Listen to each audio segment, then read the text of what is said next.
because financial crime is not victimless, so there really is that kind of human repercussion. And then separately, financial crime can have a really significant impact on the reputation of a jurisdiction, which ultimately impacts our businesses locally, Gibraltar's wider kind of reputation internationally. So what we're trying to do is safeguard Gibraltar, ensure that we remain abreast of the highest international standards.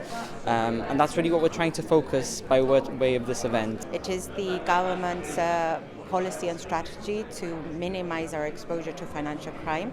And therefore these events serve as that purpose to raise that awareness, raise that understanding, and make sure that we're all aligned in our fight against financial crime. There are specific challenges that the private sector face that we need to be cognizant of in terms of the amount of how resource intensive it is to comply ultimately with their compliance obligations. And that's why we're really here to spark that dialogue and help them, really kind of guide them in terms of what are our expectations as a supervisor and what explicitly do they need to do to meet those expectations. Within the financial services context, there is always going to be a risk exposure. Gibraltar is an international finance centre, and obviously there is a significant flow of funds and transactions and financial business that goes through Gibraltar that creates inherently that exposure to financial crime. The risk of money laundering specifically exists, it's significant, and it's something that we all need to be cognizant of. So I really want that to be the kind of key messaging as we go through each of our discussions today.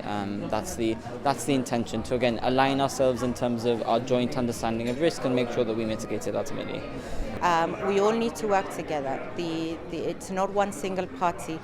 We all have a role to play within this financial crime fight. So these events serve to build those networks and build those relationships. I just hope there's more dialogue. I want there to be conversations happening in each of the breaks. I want us to all go home with really a shared understanding of Gibraltar's risk profile. So how is it that Gibraltar is being used to facilitate money laundering, terrorist financing, and proliferation financing potentially?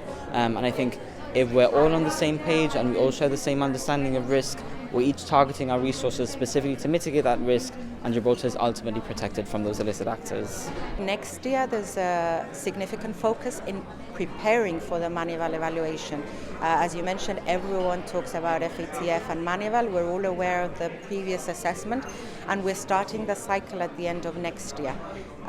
So we all need to prepare for it. So there is a lot of work happening in the background as part of that preparation by public authorities, but also getting the private sector involved.